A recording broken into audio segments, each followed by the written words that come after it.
अगर आप भी जूनियर इंजीनियर बनना चाहते हैं तो बने रहिए अंत तक, क्योंकि जूनियर इंजीनियर बनने के लिए क्या क्या क्वालिफिकेशन होना चाहिए, अब जूनियर इंजीनियर बनने के बाद आप कितना कमा सकते हैं, और इसमें jobs, private jobs, government jobs, ये सारा हम लोग देखने वाले हैं इस वीडियो में। तो नए हैं तो चैनल को सब्सक्राइब करो दोस्तों, और वीडियो अच्छा लगे तो लाइक ज़रूर करना।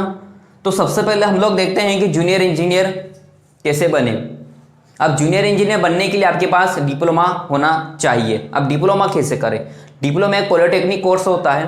अब पॉलिटेक्निक आपको करना पड़ेगा क्योंकि आपको जूनियर इंजीनियर बनना है। तो अगर आपका सीधा एक ही लक्ष्य है कि जूनियर इंजीनियर कैसे बने, तो आपको पॉलिटेक्निक करना होगा, जो कि 3 साल का डिप्लोमा कोर्स होता है। ठीक है, डिप्लोमा कोर्स होता है 3 इयर्स का।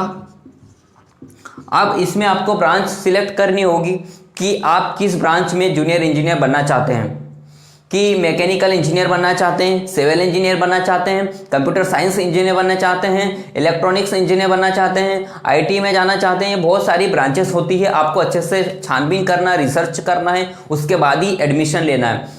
ऐसा नहीं है कि भेड़ चाल चल रहे हैं और कोई सी भी ब्रांच में एडमिशन ले लिया है और उसके बाद में इंटरेस्ट खत्म हो जाता है कि भाई मैंने ये कोर्स वेस्ट में कर लिया है। ठीक है, बाद में ऐसे ही बोलते हैं। तो इसलिए अच्छे से सिलेक्शन करना है सबसे पहले अपनी ब्रांच का। उसके बाद में अगर आपको इंटरेस्ट होगा तो आप अच्छे आसानी से आप खुद ही आपका माइंड चलने लग जाएगा कि आप किस ब्रांच में आगे किस फील्ड में अच्छे से आप इसमें करियर बना सकते हैं। क्योंकि इंटरेस्ट नहीं होने की वजह से हम लोग गवर्नमेंट की प्रिपरेशन भी छोड़ देते हैं, प्राइवेट की भी छोड़ देते हैं, अदर नॉन टेक्निकल में घुस जाते हैं। ऐसा बिल्कुल नहीं करना है कि सबसे पहले तो अपना सिलेक्शन ही सही होना चाहिए कि आपकी ब्रांच कौन सी लेनी है। उसके बाद ही आप इसमें जूनियर इंजीनियर के लिए अप्लाई कर सकते हैं। अब इसके बाद भी हाई एजुकेशन है, सीनियर इंजीनियर बन सकते हैं, बहुत सारी इसके बाद स्कोप है। ठीक है, तो स्टेप बाय स्टेप हम लोग सब देखने वाले हैं, तो आपको कंटिन्यू बने रहना है और लाइक और सब्सक्राइब जरूर करना है दोस्तों। अब ये कोर्स करना है आपको, और इसके बाद में अब बात करें कि गवर्नमेंट कॉलेज से करें या प्राइवेट कॉलेज से करें। ठीक है, जैसा भी आपको मिल जाए कॉलेज वहाँ से आपको कर लेना है।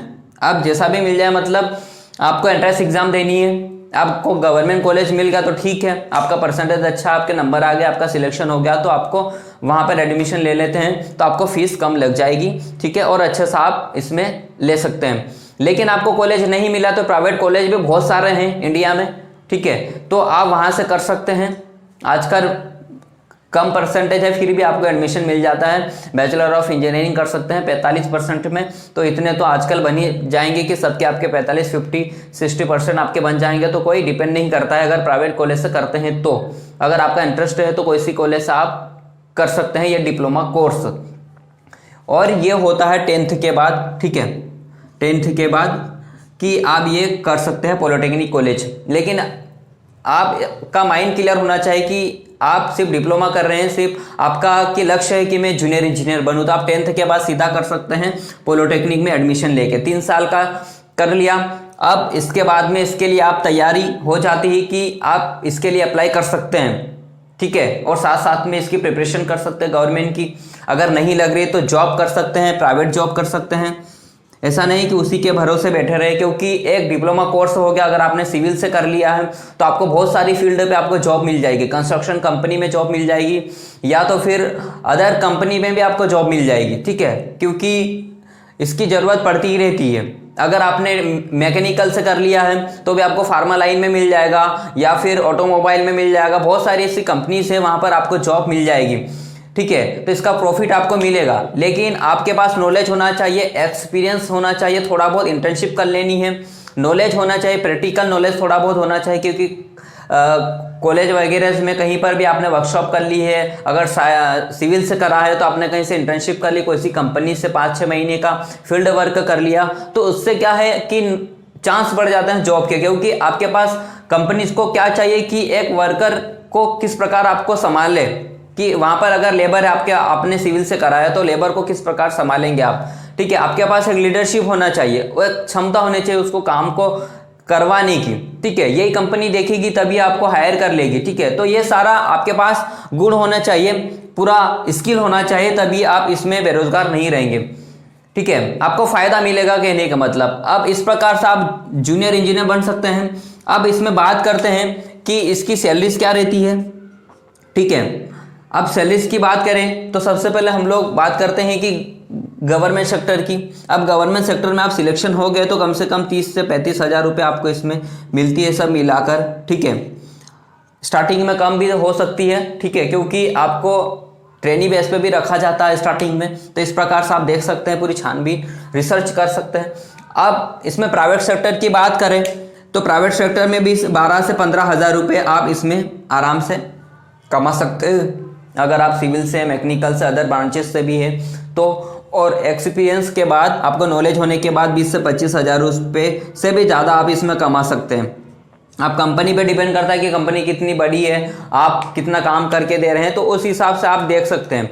तो ये एक बेसिक सा इन्फॉर्मेशन होगा कि आप जूनियर इंजीनियर कैसे बनेंगे और क्या क्या कर सकते हैं। अब जूनियर इंजीनियर आपको नहीं भी बनना है तो साथ साथ में इसके बाद हाई एजुकेशन कर सकते हैं। हाई एजुकेशन बीटेक कर सकते हैं, ठीक है, bachelor of technology, bachelor of engineering. अब उसके लिए आपको क्या है फ़ायदा, ये होगा कि आपने 3 साल का कोर्स कर लिया है डिप्लोमा, तो उसके बाद ये एक डिग्री कोर्स होता है, ठीक है। तो ये आपका जो 4 साल का कोर्स होता है BE, बैचलर ऑफ इंजीनियरिंग, इसमें आप एडमिशन ले सकते हैं। अब इसमें एडमिशन लेंगे तो ये 4 साल का कोर्स होता है, तो ये आपका 3 साल का हो जाएगा, क्योंकि 1 साल का आपका फ़ायदा होगा। सीधा आपका सेकंड ईयर से आपको एडमिशन मिल जाएगा, ठीक है, क्योंकि आपके पास एक डिप्लोमा कोर्स है। अब साथ साथ में आप ये कोर्स भी कर सकते हैं और आपके पास डिप्लोमा भी है, तो आप इसमें कहीं पर जॉब भी कर रहे हैं और साथ साथ में ये कोर्स भी कर रहे हैं, ठीक है। और आपकी इधर पढ़ाई भी चल रही है, उधर जॉब भी चल रही है, और या तो फिर इधर स्टडी कर रहे हैं आप गवर्नमेंट सेक्टर की। तो इस प्रकार इसमें बहुत स्कोप है। अगर आप जल्दी जॉब पाना चाहते हैं तो ये कोर्स करना चाहिए, क्योंकि 10th के बाद आप कर लेते हैं, जल्दी आपके पास जिम्मेदारी आ जाती है, जल्दी माइंड चलने लग जाएगा कि कहाँ पर जॉब ढूंढना चाहिए, किस प्रकार जॉब सर्च करना चाहिए, ठीक है, जॉब की कैसे तैयारी करना चाहिए। लेकिन आप अगर 10th 12th के बाद करते हैं तो 2 साल आपके माइनस यूँ हो जाएंगे, ज़्यादा बढ़ जाएंगे, और उसके बाद भी कोई चांसेस नहीं। जो हम 2-3 साल बाद हम कर रहे हैं वो अगर 10th के बाद करते हैं तो माइंड जल्दी आपका कैच करने लग जाएगा, जल्दी चलने लग जाएगा कि आप जॉब किस प्रकार करेंगे। क्योंकि ऐसे बहुत से होते हैं जो ये कोर्स करने के, बैचलर ऑफ इंजीनियरिंग डिग्री करने के बाद भी घूमते रहते हैं, क्योंकि उससे ज़्यादा एक डिप्लोमा वाला कोर्स जो वो 4 साल का कोर्स कर रहा है। और एक एग्जांपल समझते हैं, ठीक है, जैसे कि आप 10th के बाद नहीं करते हैं तो 2 साल तो आपका ये हो गया और 4 साल का ये हो गया, कौन सा, BE, बैचलर ऑफ इंजीनियरिंग, और 2 साल 11th और 12th हो गए आपके। अब ये 6 साल आपके हो गए हैं। लेकिन अगर आपने 10th के बाद कर लिया तो आपका ये सीधा आप 3 साल में आप तैयार हो जाएंगे। 3 साल इसमें ज़्यादा लग रहे हैं आपके, ठीक है, क्योंकि ये भी गारंटी नहीं है कि भाई आपने अगर ये अच्छे से कोर्स नहीं किया है बैचलर ऑफ इंजीनियरिंग तो भी आप ऐसे घूमते रहेंगे। अगर आपने अच्छे से पढ़ लिया है डिप्लोमा में ही तो आप इससे ज़्यादा कमाएंगे, ठीक है। तो ये फ़ायदा होता है, और साथ साथ में आप अच्छे पढ़ रहे हैं तो हायर एजुकेशन कर सकते हैं। तो ये बेसिक सा इन्फॉर्मेशन था दोस्तों। अगर आपको वीडियो अच्छा लगा तो लाइक करो, सब्सक्राइब करो। मिलते हैं नेक्स्ट वीडियो में।